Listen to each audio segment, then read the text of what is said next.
Hello everyone, this is StrawberryShorty back with the letter. We are still playing as Ashton, and after being attacked from the ghost last night, we and our friends are, well, we're sleeping in the park and trying to figure out how we can put an end to the curse for good. So, let's go. It's not a question directed at anyone in particular, but they all look to me as if my face has all the answers in the world. I used to think so, back when I was at the top of my game and I'm still sure of everything. Now, there's just an uncertainty sullying whatever decision I come up with. At some point, logic has simply stopped working here, and we're started grasping at straws. Along with exhaustion, fatigue, and stress, we have enough kindling to get a fire burning. The not-so-pleasant kind of fire. Are we seriously fighting? Well, first, we can't just stay here. That much is obvious. Why is Becca muffled all of a sudden? But we can't just keep running like this either, Becca. Sooner or later, she'll... Isabella sounds clear. As if we have a choice. We can't even go back to our own homes because that thing might get us. This stupid forced fight. No, we're safe. But dying is the last thing I want to do right now, Isabella. Not to a stupid chain letter. You were too gullible to pick up, bring with you, and show to everyone. If she was too gullible to do it, she wouldn't have done it. Like, your wording is wrong here, Becca. I already don't like this scene, and I'm sorry for interrupting it, but this is just stupid. Like, we randomly decide, okay, we're gonna fight. I didn't do it on purpose. You gotta build up to these kind of things. Becca, had I known, I wouldn't have... Hey, you two. None of us want to die to this. Just calm down. We ain't getting anywhere shouting at each other. The reasonable character. Whose side are you on, Zachary? No one's. But we can't just say it's her fault. She did warn us not to open it, and both you and Ashton... Oh, so no, it's my fault. That doesn't exempt her from any blame. She's still largely responsible for it. Yeah, you opened up a piece of paper. Isabella, you murderer. And you're not? I didn't say that. Do you really think I don't blame myself for this as well? I tried to warn all of you. None of you listened. Now you're blaming me for something I kept telling you guys since day one? You're just as responsible for this as I am. So now, you're throwing it back at us. We wouldn't even be having this problem if you're... Will you two cut it out? This ain't the place for I don't know, petty squabbles. If you don't want to get caught in it, then stay out of this, Zachary. Oh no, Zach. Don't stop her. Let her say it. I'm sure she has plenty more to say. If I didn't know any better, she's already. Already what? You want me to say it? Out loud? That I find you in this whole thing? All right, that's enough. Everyone, shut up. Well, Zach doesn't have to shut up. Zach is being reasonable. They all falter to silence at my words, and an awkward, stifling mood descends between us. I do not mean to shout, to snap at them, to add to that kindling, not in a moment when any time, anywhere, she might get to one of us. We're all in the same boat, yet here we are, playing the blame game. Little by little, we're falling apart, caving into pressure to the bleak situation we're trapped in. Did that ghost mean for this to happen? To divide each of us so she can pick us off one by one right after? Who knows? Anything's possible now if her kind can exist.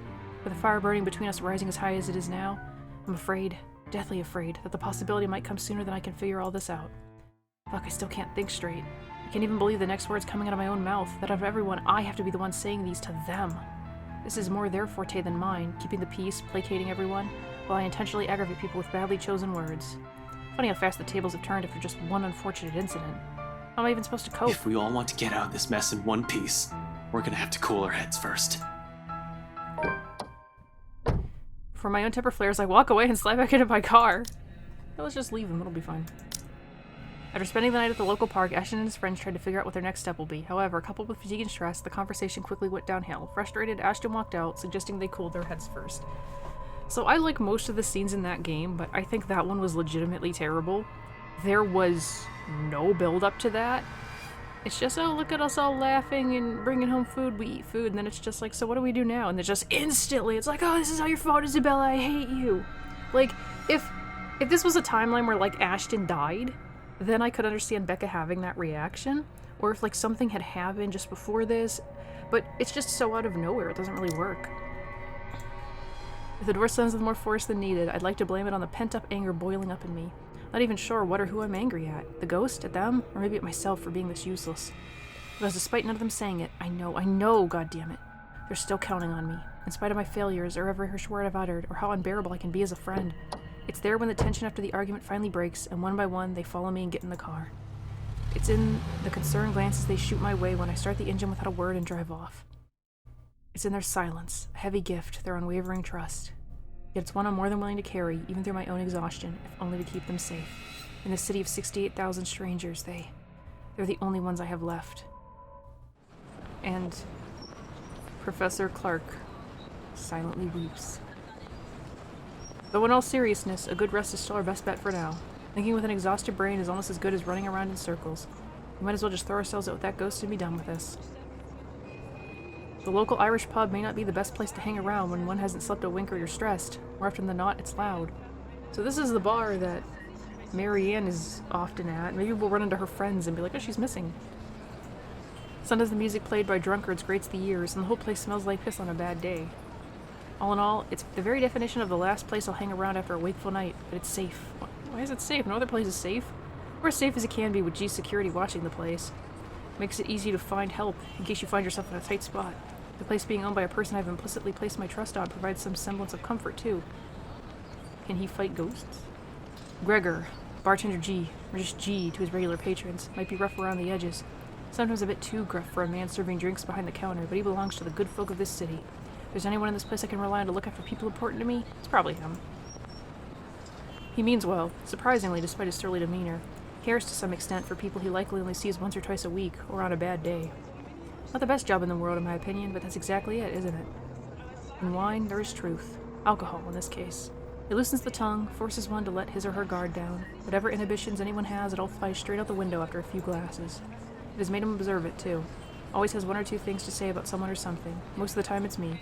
Opinionated ass. But God knows how many times I've asked for his help when I'm met with a dead end on a case or I'm in trouble. This time's no different. As expected, the moment we show up, he's kind enough to offer us a room at the back of his shop.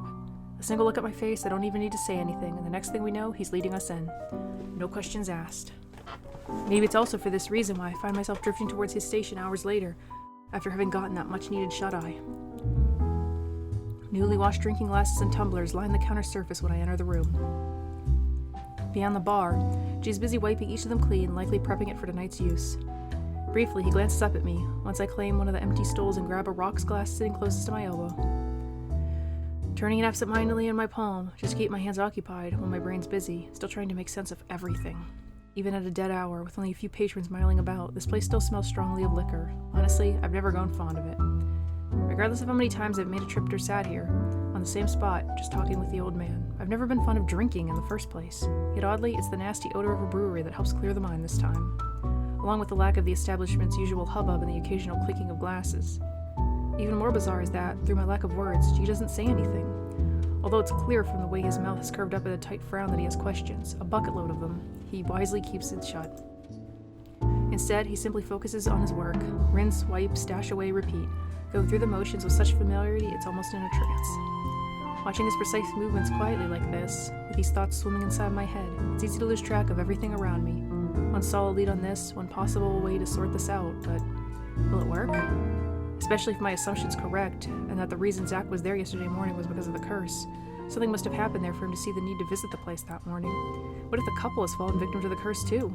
It doesn't fall outside the realm of possibility. I've been so biased, not even thinking that they might be in danger as well. But during the open house with Isabella, they might have seen the letter and... Fuck. Stupid. Some fucking detective I am. That's likely the moment when Cooper saw it.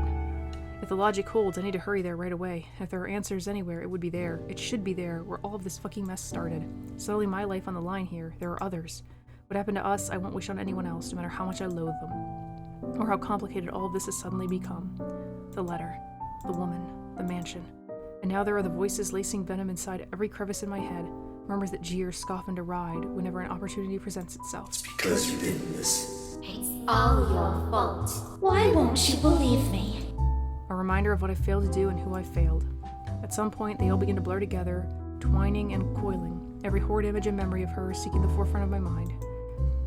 No matter how much I refuse to remember the fear I felt then, to push it back as far as I can, the visions come to me like a deluge.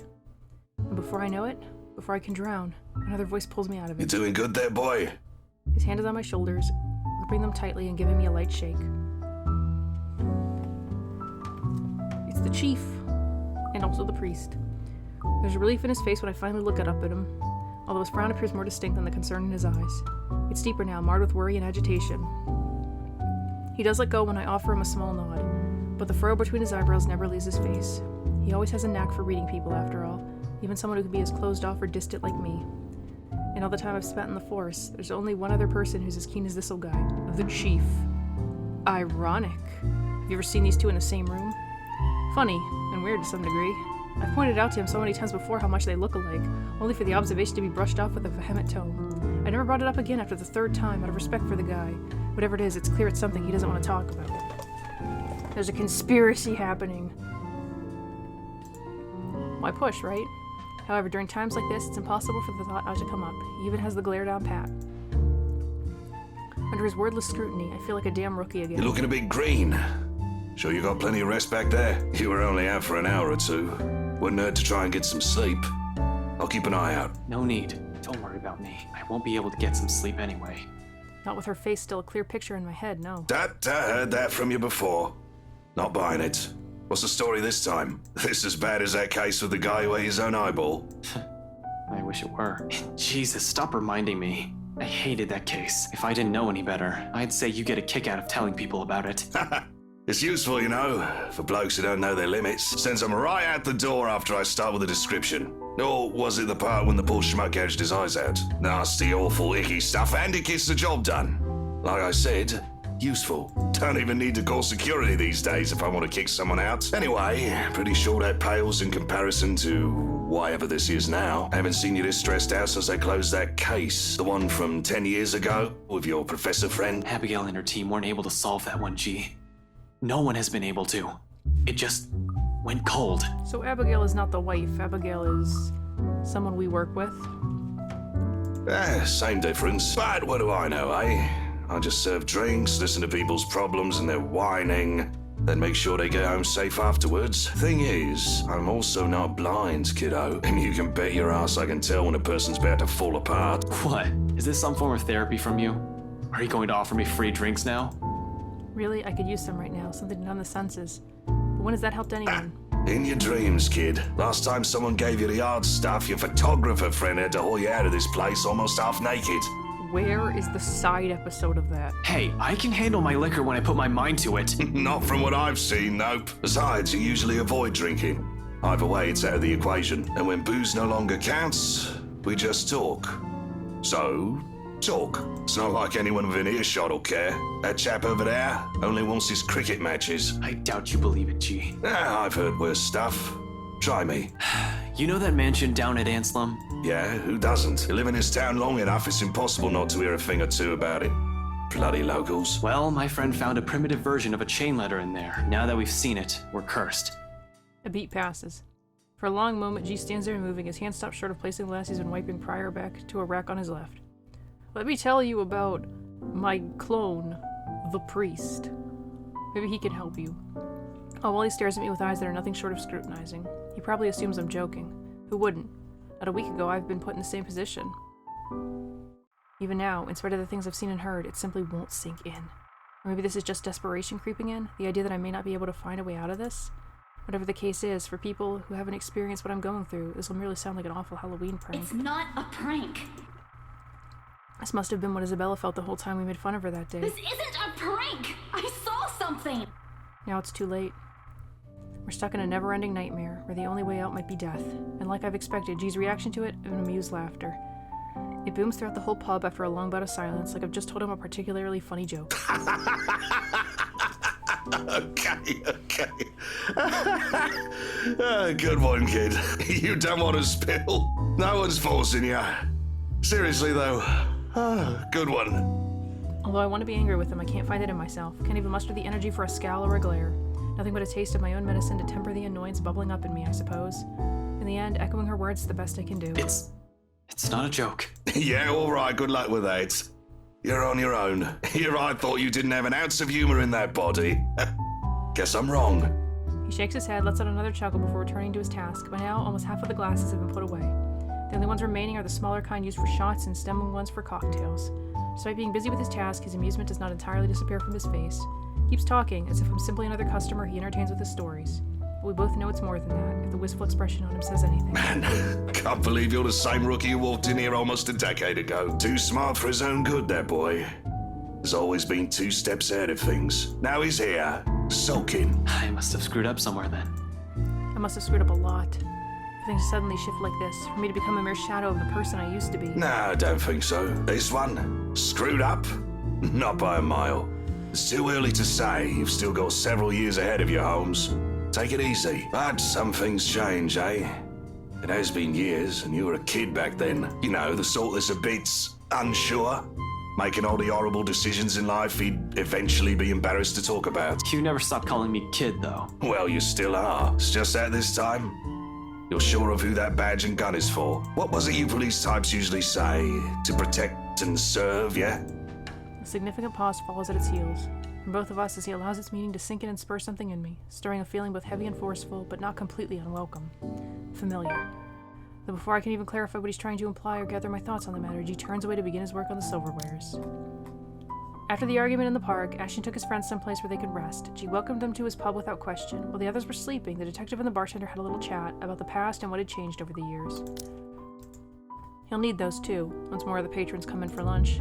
Slow and easy, a sharp contrast with the strained air we've been waiting through these past weeks. A fleeting moment, but one I allow myself to relish, if only because of its absence lately. The way things are now, this is almost a gift. So when it all ends with the loud shuffling of a foot from the adjacent hallway, a sigh is all that leaves me. There's no need for me to look up to know who it is. Zach's treads alone are telling. There's always a weighted set to them, steps that are taken with a lazy cadence. Like he's always trying to make himself smaller, less conspicuous than he actually is. In a place he's unfamiliar with, he also tends to linger, stand awkwardly at the sides, as if he's all too afraid to break something. That or he's waiting for permission of some kind. Either way, he's never been the kind to barrel head first into things or forego courtesy, despite appearances. Much like how Rebecca's mother Henning belies her fiery temperament, or Isabella's rare displays of maturity appears at odds with her youth. There's been a lot of those in my life, it seems, more so from the people I've grown closer to over the years. Walking contradictions we all are. It's a wonder how we ended up as friends in the first place. Maybe that's also exactly why. To some extent, there's still an understanding in there, in knowing, that no matter how long you've been together, or how familiar you are with a person's habits, or how many lifetimes there might be for all of you, one can never fully know a person. Sometimes it works because they merely choose to stay. Sometimes it's as simple as someone extending a hand first for an apology, regardless of every hurtful word said. Hey, Ash? You didn't actually do anything, though. This time I glance at him, briefly, gauging the mood. Not because reconciliation's an issue for me. Between us, it never will be. But somehow, this is another thing I'm all too afraid to see crumble in front of me. One wrong word, if this is going to end in another argument, we might as well stop as early as now. There's another long pause from him, during which he can't seem to figure out what to do with his hand. In the end, he chooses to stuff both into his pockets and trains his eyes on the now empty space behind the counter. Without our notice, G has slipped back to the kitchen, leaving only the two of us and everything awkward in the world at the moment. Still, Zach trudges on, a hopeful tone slipping into his voice simply because it's the only thing he knows to do. Did you, get any sleep? It's a start at least, a stiff one, but a start. The least I can offer in return is that rare honesty. For a few hours, yeah. Curt, brusque, not an ounce of friendliness in it. In spite of it, Zach takes it as a sign. Relief washes over him as his shoulders relax and he releases a tense breath. Soon he's closing the distance he has put between us and flops onto the chair to my right. I think the better question is if the dreams are pleasant. And for the record, no. Yeah, I know what you mean. I get those a lot. He shifts in his seat, coughs, drums his fingers on the counter for a short while, then falls silent. That's it. No apologies. Somehow, the short exchange is all we need. The air changes again, much like everything we've known all lately. Maybe not for the better, not yet. However, it's less suffocating with less hostility and resentment, the kind where it's easy to pretend, easy to forget. Not that it's a thing that'll happen anytime soon, but one can dream. In a situation where death might come knocking at any time, it's these little hopes we cling to. It's these little things we wish will happen again. I'm not an optimistic person by nature, hopeful maybe, but never optimistic. Though I want to believe there's a way we'll live through this nightmare. It's just funny how it took all of this to spur these kinds of thoughts in me. I can't even remember the last time something like this has occurred to me. For some reason, after seeing one harrowing thing after another, I've simply forgotten. Why are you suddenly smiling like that? Huh? Oh, no, I was just thinking about something. Well, it better be something that'll get us out of this mess. What makes you think I know how to fix this? Until 2 days ago, I didn't even believe a word you guys have been telling me. Zach, I function better when I'm dealing with homicide cases. I mean, this is technically a homicide case. Hell, feel free to throw in the usual robbery and missing persons case into the mix. I don't care. Give me a few days and I'll give you a lead. We've also got some missing people. This isn't how I operate. This isn't what I'm good at. For all you know, I might even end up getting us killed. I have no idea what I'm doing. Well, the fact that you're frustrated but still trying already means something, Ash. Besides, you don't make that face unless you already have an idea. It can't be any worse than this. Maybe. What's on your mind, Ash? There really is something about Z-Man. Between Rebecca and him, I tend to share with him things I won't normally say to the other. Unlike her who pushes, sometimes with the same tenacity as her moods, Zach has this strange tendency to ease people into telling him what he wants to know. Oftentimes, the question feels so subtle it catches me off guard, with less force and more forbearance. After all, out of everyone, he's the most grounded. Really, he's like the older brother I never had, the kind you can depend on when things go sour. The kind you can tell things to simply because he'll listen without forcing his own opinions on you. We still have one more lead we haven't checked. I'm gonna look into it tonight. Doesn't take him long to put two and two together, and his calm expression abruptly dissolves to worry the second he realizes what I mean. We've already examined the letter, read through piles of documents. There's really only one we haven't given a once-over. The mansion. Of course, Zach may not be the kind to push, but that doesn't mean he agrees with everything that comes out of my mouth. It's his way of keeping me steady and on my feet through the years. Hold on, didn't you tell me not to go in there? Whatever happened to stay away from Luke Wright? You're an unarmed civilian, Zach. And so? So, I want you to stay here and keep yourself safe. I probably won't take too long, but I don't know what might happen. I'm not even sure if I'll find something in there. G will keep an eye on you guys. If you need anything, if that woman shows up, just holler. He'll help out, no questions asked. I mean, You every don't time need to explain anything. every time she appears, everyone else kind of disappears, so I'm not sure that's going to be a big help. And what if that gets G-code? He's not willing to concede, not from the manner he grips his knees or the rigid set to his jaw. I'm going with you. You can't go in there alone, Ash. I heard something. The morning I was there, I heard someone scream, and then there was a woman crying. I don't know what's going on inside that mansion, but I am telling you, you shouldn't face whatever's inside alone. Before I can stop myself, a heavy breath escapes from my mouth. It's one of those times again where Zach means well, but he's completely missing the point I'm trying to make. This involves all of us, Ashton. When things take a turn for this, when he gets in a mood like this, he's almost as headstrong as Isabella. Well, I'm not going to say you'll only get in the way, because that's mean. It's like, I'll feel better if I don't have to worry about you. Yay, plus. There are only two ways this will end. I agree with him and take him with me, or I agree with him and drop the idea altogether. Neither appeals more than the other, especially when we're all desperate for answers and a way out. If all it'll take is a little more honesty to make him drop this harebrained idea, so be it. Look, man. Bro. Z-Man. Zach. Zachary, listen. I know you only want to help. Like hell! This ain't just about helping, Ashton! You're throwing yourself in the thick of it, on your own! Was your fall last night really that bad? Did you hit your head hard? I honestly can't tell if you've gone stupid or just plain suicidal. My head's okay, Zach. But it won't stay that way if we don't do anything about this. Someone has to. Seriously, this is already a desperate move. The longer we dally, the faster we're losing our options. Do we even have one? Looking back at it, this whole business with Ghost seems perfectly set up to drive us into a corner. Either until we lose our mind or she gets us. It's starting to feel as if there isn't an escape. We already became her playthings the second Isabella found that letter. That our lives are in her hands ticks me off big time, but the idea of watching the people I care about die helplessly, more so. They're much safer here with them with me. It's a selfish thought, I know, born out of fear. So in any case, things go awry. The very last thing I want to happen is for Zach to take the fall with me. I've already made enough mistakes. And that means it's just you. Just me. Suddenly he clams up. Although his actions, the restless shift in his shoulders, his mouth pressing close in a tight line, and how he starts off again in a quiet note, it all gives away his real thoughts, long before the two words I have even made it out of his mouth. I'm sure you already know about this. That's more than two words. Maybe this is you trying to make amends, or whatever. I don't know. You're making your own decisions here. But if something happens to you, it'll be just that. You'll just be another dead body out there. Please, don't do something like this. Don't worry. I'm not stupid enough to get myself killed. He is, though. I just want things to go back to normal, Zach. The ghost lures him to the kitchen. and then just puts a pressure cooker in front of him, and the mansion just explodes. That's how it's gonna go down. Another dead air falls at the heels of that one admission. The meaning of my words, too heavy, too striking, it stunned us into another lull. Optimism aside, we're both aware that's impossible. I mean, it's not technically impossible. We're gonna have to deal with the trauma right after. There'll be the images, the voices whispering in our heads, the foreboding feeling, the stench of blood, gore, and death trailing after us. We may survive this, but those things, they will remain in us for a long time. See, there needed to be more side characters and they needed to die. Because it's just like, I mean, we've had some experiences, but I don't know if we should be this traumatized. One does not survive something like this without it leaving something in you. Just the mere thought of what might come right after makes me dread it. But this has changed in all of us. But I suppose that outcome is more acceptable, the lesser of two evils. 3 hours. My head snaps up and I turn to him, puzzled. He's staring at his hands with a thoughtful expression, brows furrowed in deep concentration, like he's trying to choose the right words to convey what he's about to say. 3 hours? For what? That's more than enough time to go there, to check things, like you said, and travel back here. If you don't show up here beyond that, I'm going after you.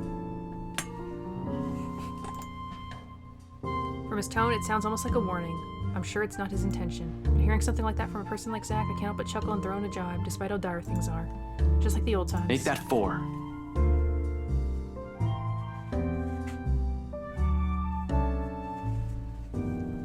What? You said you're just gonna check things. Why would you even need that long? Speed limit? I'm a ranked law enforcement officer, Zach. I'm supposed to set an example. I don't see why we can't all go to the mansion, but like only you go inside. I so wanna punch you right now. Of course, Zach never carries it out. In light moments like this, it's just how he is, how we are. Unfortunately, G chooses the next moment to show up. He slams the flat of his palm on the counter and shoots us both a stern look. Although his tone's nothing short of jovial, the disapproval is clear in it. He's obviously misunderstanding the situation. Boys, drummer's nice and all. I used to watch these bloody god-awful afternoon serials with one of my brothers many, many years ago. Were your brothers a priest and a law enforcement official? But listen, I am not having one in my pub, all right? You two want to fight? Go out. A pregnant pause. Then, without any preamble, Zach and I are both snickering and G's glower melts into confusion. When we both show no sign of stopping, he simply shakes his head and turns away. I'd like to think it's better this way. Better that we part on light terms, so Zach won't have to see every little insecurity, every little doubt in me right now. Your journal. Zachary's arrival interrupted Ash's conversation with G. Left alone, the two attempt to mend things between them, only for things to almost turn sour after. Ashton revealed his plans to return to the mansion. His friend eventually acquiesced after Ashton agreed to a time limit. I don't know what things needed to mend. Did we fight?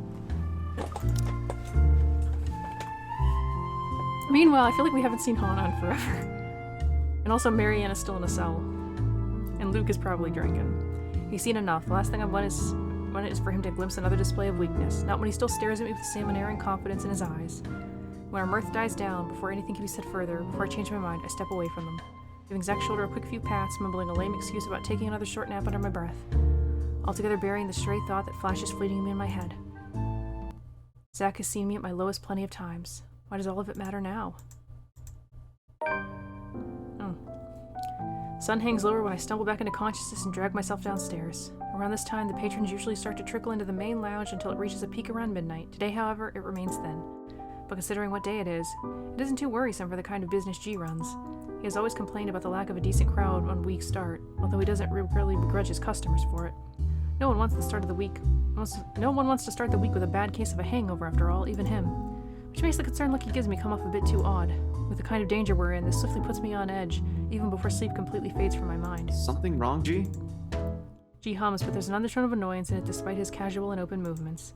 And only after he finishes wiping a tumbler and carefully settles it face down on the table does he give me an answer. The way he stares back at me honestly makes me squirm. It feels like I'm being stared down by my primary school teacher for sleeping in class again. Nothing much. Monday's still a slow day for this place. But you might want to check on your friends, kid. They're all already at the mansion. Looks like one of them woke up on the wrong side of the bed while you were out. Is it Isabella or Becca? I bet it's Becca. Another question forms in my head along with a small, confused frown. Though before a single syllable slips past my mouth, Rebecca's irate voice rings out from some part of the main lounge.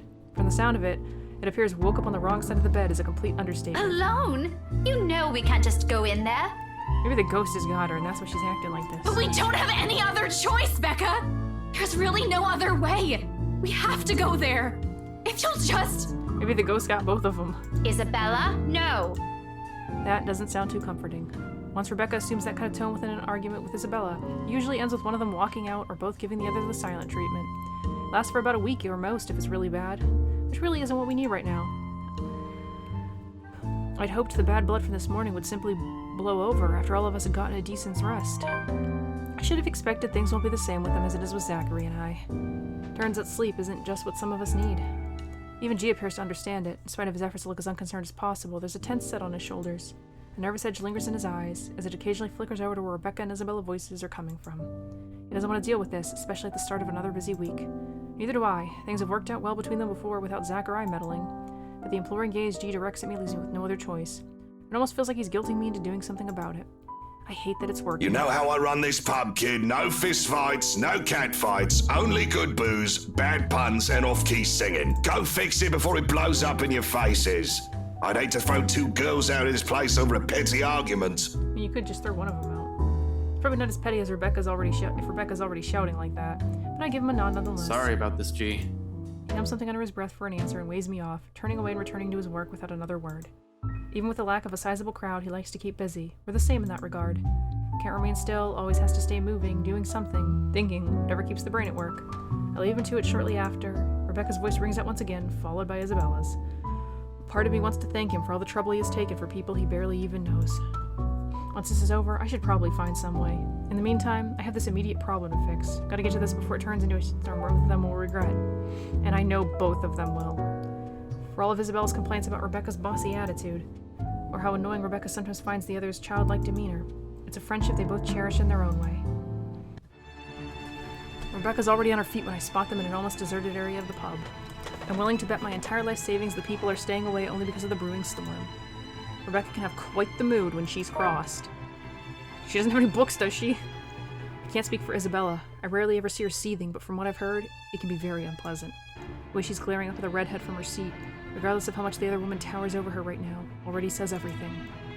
Empty plates have been left neatly piled on one corner of the table they occupy, a conversation that turned sour sometime over a late lunch then. Did we really need this picture of the plate? Good thing they're already done and nothing's left to be spilled. I mean, the plates could fall. Oh, there it goes.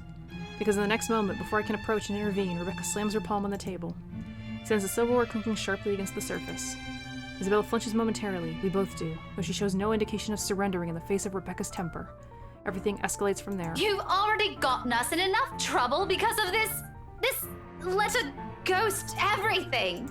You're blaming me again! And you can't expect everyone to fix your mess. You keep on putting the blame on me, but you're the one who didn't listen. All of you! If you just listened in the first place, maybe this wouldn't have happened. But you're too busy acting like you know what's best for everyone, when in fact you're the one who's being selfish. I'm the one who's selfish, yet you're still going to do what you want anyway, even if the people around you are already beside themselves with worry. This is how you've always acted since we met, and I'm tired of it. Sometimes I wish you never even came here, because all you've given us is a headache. We probably should have interjected before she said that. You know why I had to come here. My dad! Your dad has nothing to do with this. Oh boy. It has always been you and your whiny, careless self that has always been the problem. Seriously, is the ghost influencing something here? Maybe I should have stepped in earlier. Yeah, Ash. Maybe I should have said something the moment Rebecca slammed the flat of her hand on the table, or the second I've entered the area. Either way, it's too late to act. Harsh words have already been said between these two. Words mere cutting than any blade, each and every one of it digging a wound too deep in the person they've been aimed at. When Ashton showed up at the pub's main lounge again, he caught Rebecca and Isabella in the middle of an argument. The latter insisted on going back to the mansion, which the former strongly opposed. However, before Ashton could step in, harsh words had already been said. I wonder if this is like an optional thing based on their relationship, but I tend to pick the nice options, so I don't know. For a long time, Isabella sits there in silence, while Rebecca stands unmoving, arms crossed and heavy breathing. I don't think Rebecca knows her father's dead. Despite the lack of words between them, they're both vibrating with anger, refusing to meet each other's eyes. Ever so slowly, the atmosphere in the room turns thick and smothering. A strained air no one in the immediate vicinity, including me, dares to break, until the ones at its center does so. Rebecca definitely won't. At some point in her friendship, she has grown to become a woman firm with her opinions. She's never going to back down from this, not when she knows she has a point. Does she? Isabel, on the other hand, there has always been a certain stubbornness in her, as frustrating as it is to see sometimes. It's what's gotten her through life's hardships. Perhaps even the only thing that has. When you have nothing else, people tend to cling on whatever they have within themselves instead. But she also knows when to withdraw, when a struggle turns useless, a kind of awareness almost second nature to her. When enough is enough, Isabel abruptly stands and marches towards the exit, in fast, rigid steps away from the hurt and painful words that they've left fly earlier. She bumps into me in her haste, the impact nearly knocking her off her feet. Instinct kicks in at the last moment, and I reach out for her, grabbing her arm in a steady grip. Surprise flits across her face, an expression mirrored by Rebecca behind her. Neither of them have noticed me.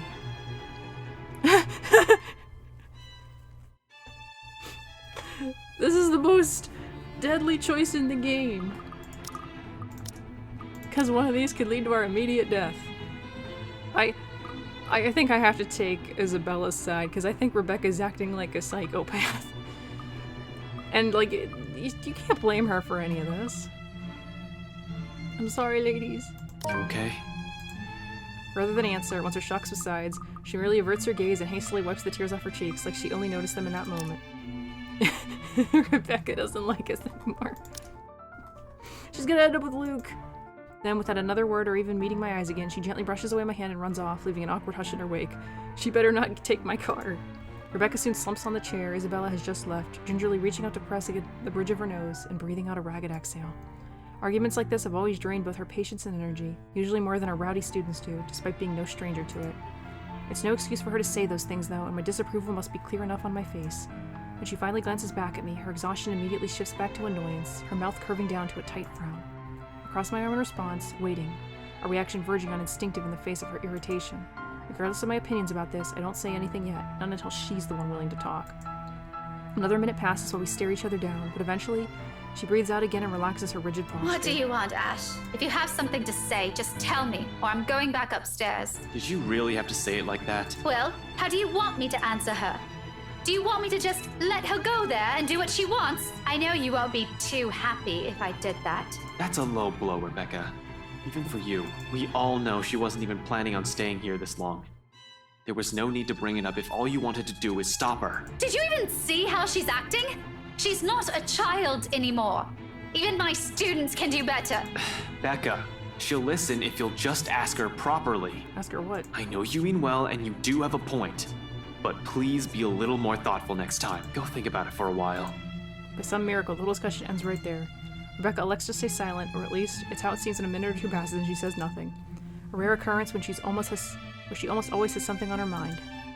Only an uneasy atmosphere hangs in the air when I finally decide to remove myself from the room. She doesn't stop me. Instead, something inexplicable flickers momentarily in her eyes, and that quickly disappears until only a vague notion of it remains in memory. But in that one exchange, I've caught a short, clear glimpse of what has shifted, of what's inevitable. So much has changed throughout the years. We will never be the same people we once were. And if it's for the better, we've yet to know. A lull has descended in the main lounge once I return. She's nowhere to be seen. It's right there. People continue to trickle out instead of in, and by the time I get back, only 2 tables remain unoccupied. Soon these people too will be gone, and the whole place will be devoid of anyone. Frankly, its current state already lends the place an entirely different vibe. Along with the soothing strum of strings and the steady beat of drums playing overhead, there's a calming sense to this, a far cry from the times I've been here before. And perhaps it's for this reason why Isabel has chosen this place to retreat. She sits quietly in the furthest corner of the room in one of the tables set right beside the windows. I totally thought she was going to steal our car. She usually keeps the curtains closed around this hour, but a small portion of it has been pulled back, revealing the busy streets outside. The late afternoon light spills right through it, outlining her small form and pulling on the surface of the table where both her arms rest. Yeah, you just have that letter out in the open. Hope no one at the bar sees it. In her hand, she flips a folded piece of paper, turning it from one side to the other without any purpose. The letter. A small frown creases her forehead while she stares at it. Yet there's something oddly tranquil in the picture she has unknowingly painted. Something I can't bring myself to disturb, if only for a few seconds. It's one of those moments again. The rare ones, the ones where she's too still, too quiet, the complete opposite of her usual self, but it's these that often leave a mark. Not her cheery disposition or her lively attitude, but these short few seconds of wordless silence when the softest sighs and the slightest movements sing louder. The smallest, minuscule things that'll tell you about a person and her strength more than any words can express. It's these that carve a vivid memory, no matter how brief it lasts. She glares at me, annoyed, and just like that, all of it melts away. Gone is the stillness, replaced quickly by the teasing and friendly jibes. Back again to what we're used to, what's easy, what's familiar, where every truth we hope to convey regrettably goes unsaid between us. You're going to destroy an important piece of evidence if you keep doing that, Belle. But she's far from angry. A bit upset, maybe. Who wouldn't be? While I do agree with Rebecca, her words still hit below the belt. Regardless, Isabella doesn't seem like she'll start shouting at me. At least compared to every other person I've aggravated, intentional or otherwise. Some light talk may do just the trick and coax her out of this mood. Come on. If you keep staring at the table like that, you're going to bore a hole on it. I really don't want to OG a new table. He'll pick the most expensive one and leave me begging on the streets. She levels a quick glance at me, her expression dry and impassive enough to drain every color out of the room. It's as if I've just told her a terrible joke and she's expecting there'll be more of them. Really now. She needs to give me more credit than that. My jokes are funny when I want them to be. I really don't care. I'd even take pictures and post them online. Go away, Ash. I don't want to talk right now. I took your side. Yet it sounds half-hearted at best. Like what's happening has already sapped every bit of energy in her, and all that's left are the words. Pretty soon, those too will lose their meaning and leave a hollow shell in their wake. It's already unusual to see her like this. Everything has already gone to shit, and I'd like at least this one thing to stay normal. So somehow we manage. We continue for the better half of the hour, talking, joking, with our short, feeble responses and banter that never goes anywhere. But it's enough. In the grand scheme of things, amidst the chaos and death overshadowing us, it's these little inconsequential moments that matter. It's her smile, her laughter, when it finally rings, easy and free of her burdens. Okay, I have another one. I don't want to hear it, Ashton. Go away. No, really, listen. I know someone who talks like an owl. Will you leave me alone if I bite and ask who? A pause, and then she frowns as realization slowly dawns on her. Confusion flashes fleetingly across her face before eventually settling on a grimace. Oh. Suddenly, she hugs her arms closer to herself and looks away, perhaps in her best attempt to stay angry. To no avail. In a matter of seconds, her shoulders shake with laughter she's trying to contain. You're awful, and I really hate you. Just leave. It's contagious, her mirth. Soon I'm joining her in it, briefly forgetting every problem that's piled up and continues to weigh down on us. Laughing without reservation or care until only a familiar warmth lingers, once both our amusement ebbs away. Somehow, with her, these things have always come easy. Feeling better? A little. You're still lame. But you're laughing right now. Only because your humor is terrible. Right. Keep telling yourself that. I know it's funny. And you know what? If you've kept frowning like that, your face might have cracked. That would have been really messy and ugly. If players can kill, with the one she sends my way, I'd probably be dead by now. Seeing it directed my way, it takes only a few seconds for me to realize how she might have also taken my statement. How wrong and rude it might have sounded in her ears, however unintentional it is. I've never been good with words, but that's never an acceptable excuse, is it? Suddenly, taking the brunt of her anger seems less complicated than correcting or explaining myself. Nevertheless, I try. What? Crap. Damn it, that was so not what I meant. I was just saying you look better when you're smiling. Her glare doesn't even wane. In fact, I think it intensified, like the brewing storm. In the face of it, under the sharpness of her stare and her annoyance, I do what any person with a good sense of self-preservation does. Run. Keep my mouth shut and shift my attention elsewhere. I thought we were going to the mansion. The crowd outside looks very interesting today. Maybe I should... Thanks, Ash. She utters all of it in a voice too small, too quiet, but when I turn to her, only those words, her gratitude, resonate throughout the whole room. Not the soft clink of silverware somewhere, nor the last strains of music fading into silence above us. Instead, it's the meaning behind her gaze as she holds mine that lingers. Steady, unflinching, and open, in the same way she looked at me all those years ago, with bright eyes and expression softening into a tender smile. I didn't understand it then, how easy it is for her to wear her heart on her sleeve, how she never shies away from expressing herself, even among people she barely knows, how she can go through everything without losing herself. Now it's among the hundreds and thousands that hang unspoken between us, trivial little things worth still too big to put into words, either because it's too early or because there's never really a proper time. Now though, this will do. Until the moment itself dwindles. Until reality pulls us back in, reminding us of the things we've set aside in its favor. Isabella, about what happened with Rebecca earlier. I should probably apologize to Becca. I know she only means well. And I said some really bad things. You really didn't. She said bad things. The corners of her mouth quirk up, almost as if she's too ashamed of the things she's done. Don't worry. She can be pretty stubborn, but she'll listen. Especially to you. But she didn't listen. That's what started this. You think? Because Zach won't be with us anymore. What?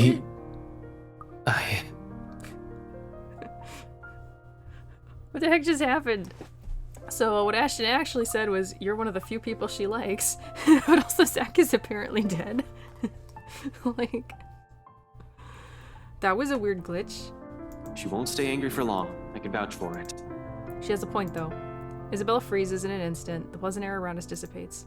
She shifts her attention back to her hands again, both clenched so tightly that her knuckles visibly glow. I know, Ash. I just thought we'd find something in there. That if I go back, we'll get the answers we need. I found the letter there, so maybe, right? It's not that I don't agree with her. Hell, I've been considering the same thing. It's the only lead we have, after all. But Rebecca also has a point I will always agree with, no matter how desperate I am. It's not going to be a simple walk in the park. Who knows what we might find in there? If she comes with me, I won't be able to guarantee her safety. She'll be in even greater danger. Hence, alone. Meanwhile, I feel like if we said this to Rebecca, she'd be yelling at us. Exactly as I have told Zach. If there's a need to go back to that accursed place, I'm doing it on my own. Whether or not the rest of them agree with this plan is inconsequential. They can follow you. Their well-being is my top priority, and I'm not just about to drag them in there with me. So I tell her as much, despite the determination and desperation in her eyes.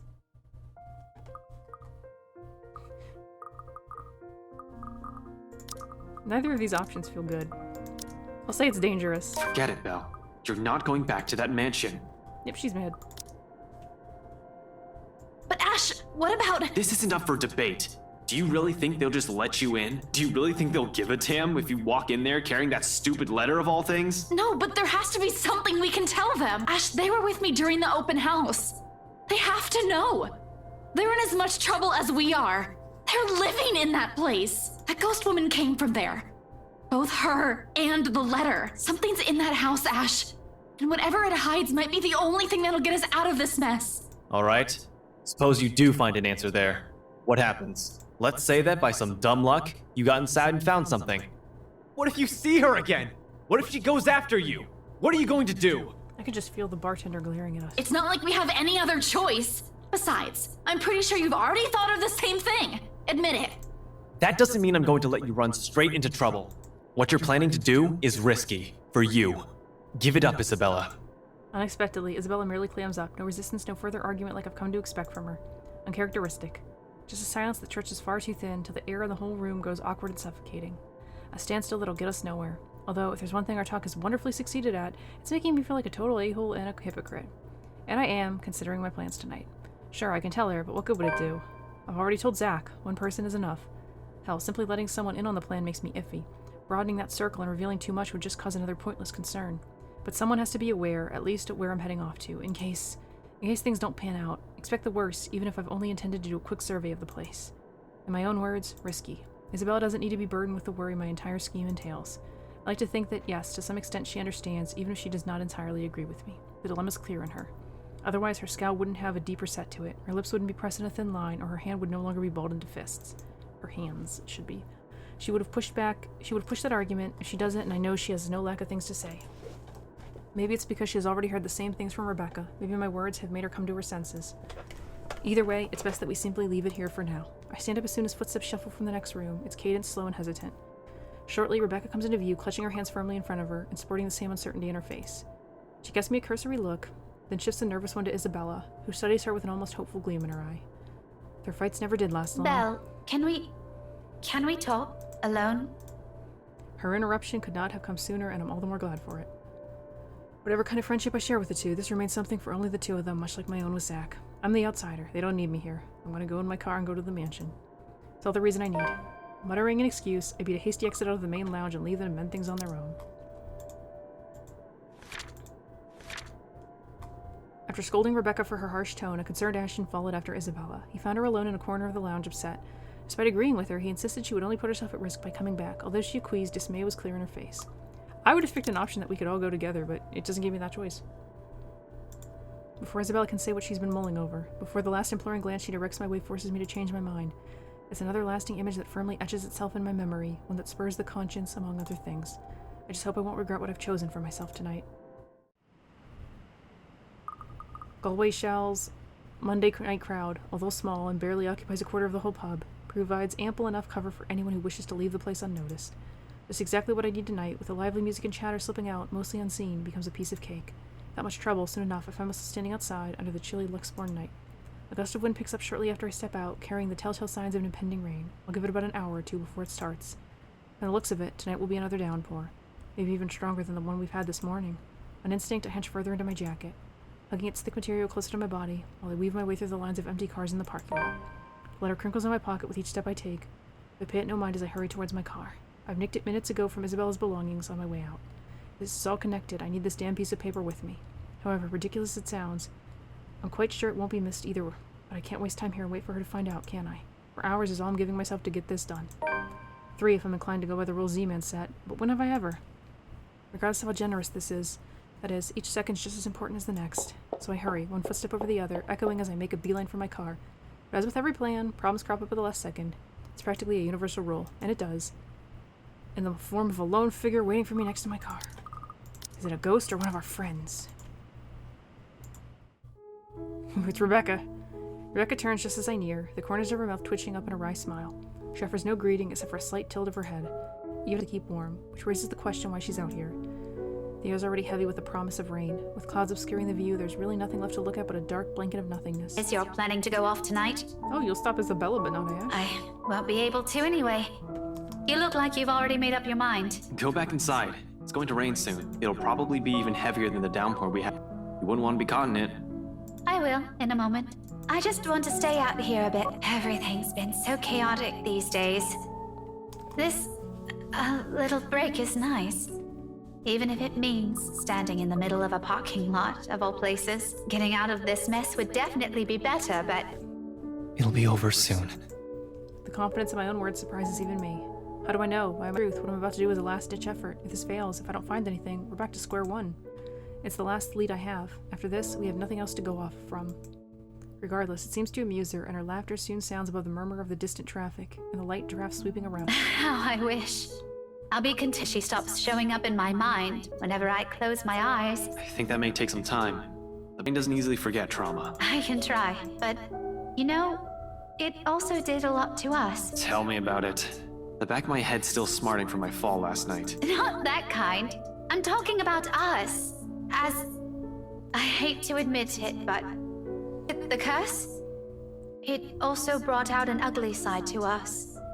To all of us. Mostly just you. And it made me realize plenty of things. Ashton, I'm leaving you for Luke. About myself, about... Eat on her. It's usually followed by a memory, a silly story, or even childhood. Unlike me, who'd much rather forget each of them so easily. And after a short bout of silence, when she smiles, I know this is one of those times again. Which one? We did a lot of dumb things back then. Well, I did, but you get the point. Mandy. I thought you still don't like her. Don't tell me you've kept in contact with her. Are you guys friends now or something? Oh, no. We do see each other sometimes. On the way to work or when I go out for lunch, but we're not friends. Not in this lifetime. I don't think so. I don't think we'll ever get along, but for her, we wouldn't even be friends. You stood up for me that day. And from then on, things have changed. The tree still looks so small. There's a whole nother little path here. Probably if people are dead. Chances are, who knows, maybe she would have stopped going to school or transferred. Any decent human being with an ounce of sense would know better. I acted because I know what I'm doing is right. It's as simple as that. I guess what I'm trying to get at is... this time, I don't want this to go unsaid. Yeah, our relationship is not that high with her, so I don't know what's going on. You know, just in case something happens, Ash, I've always been in love. She said it. She says it so plainly, holding my gaze and in a voice too frank that her admission stuns me into silence. Like the wind has suddenly been knocked out of me in one fell swoop. No words will form, not even a single coherent thought as the meaning of her words bears down on me. Nevertheless, she continues, desperate to express everything she has kept. This is what the fondness it is. Why, for her, it weighs heavier than any feelings of nostalgia can carry. Since that time in secondary, made that promise to never leave. Always truly loved you. Afterwards, there is relief. A weight suddenly being lifted from her shoulders after so long. She closes her eyes and lets out a breath. I don't think it's gonna go well. Yeah, because this is, as much as this pains me to admit, I can't give her the same affection she's asking from me. We might have spent so many years alongside each other. Hell, we practically grew up together. Stuck with me even through the toughest moments. Even when she finds me difficult or aggravating to it. She's a close, important friend in Rebecca, I draw on a breath, ragged, unsure. Uncertain how and which words more than the glares or the frowns. But all the same, it only serves to baffle me. Yeah, but I should No, I mean, you don't need to. Okay, now I'm really confused. One moment you're saying you've been in love with me since secondary. If you want to interpret it like that. No, really. Some explanation would be nice, Becca, because a lot of things are going on right now, and I'm afraid I can't catch up. Especially with this curveball you just threw. It means what it means, Ashton. It's not that I don't want to. Believe I were the same person I was before this whole thing happened to us, I'd be elated. Excited even. But like I said, I also realized, Ash, I did love you. Ever since we were kids, all those times you defended me from bullies. I don't think that's going to change anytime soon. Even after this. But at the end of the day, once you take a closer look at everything, it also turned me into a really... Maybe hanging on to that aloof kid I met 17 years ago. I didn't even consider that you have a mind of your own. That one day, it won't just be the two of us, that you'll find someone else then. And it won't be me. I'm sorry, Becca. I'm not even sure what I'm apologizing for. That I can't return her feelings? Or because I'm somehow holding myself responsible for this, even if up until now I've had no idea how she felt. Regardless, she continues to smile through all of it. It's not your fault. Don't say that. I'm the one who should apologize. Since I suddenly sprung this up on you when you have other things to do. I intended for them to get together, but I gotta pick my options honestly. I just thought I should let you know. So I can finally let this whole thing go. One question though. Are you going to tell her? Tell what to who? I pause, frowning, a brief moment of doubt while I try to figure out what she's talking about all of a sudden. When it finally sinks in though, my bewilderment hastily gives way to utter embarrassment. I don't know. Our relationship with Isabella is pretty strong, but I don't know. Oh, shit. Heat abruptly crawls up my face, no matter efforts to keep it down. In the end, I can only look away from her, afraid of what else she'll see. Did you really think no one would notice? Was it that obvious? It was surprisingly easy to tell. But that was probably because I've known you longer than anyone. Fuck, who else knows? I think Zach suspects. Shit. You're embarrassingly lame when you're trying too hard. It's almost painful to watch. Don't worry. With your terrible way of flirting, and knowing her, I'm quite sure Belle has no idea, even now. Not even a clue. Harsh, Rebecca. Really harsh. I could use a vote of confidence, you know. She laughs, loud, the kind that's free of any burden, ringing above the wind, slowly picking up as the storm clouds approach. With it, however, the awkward atmosphere lifts at last. There's only that camaraderie that we've shared since meeting in that classroom 17 years ago. I'm serious, though. Tell her, and if you ever make her cry, I'll hit you with every damn history book I have on my shelf. Clear? Noted, ma'am. Anyway, thanks for hearing me out. I won't keep you long. I know you have things to do. Just promise me you'll be careful, all right? She doesn't wait for an answer. Instead, she gives me a push, with a force only heavy enough to throw me off balance. Caught unawares by the gesture, for a few moments, I fight for purchase against my car's trunk, bracing my hand on its smooth surface.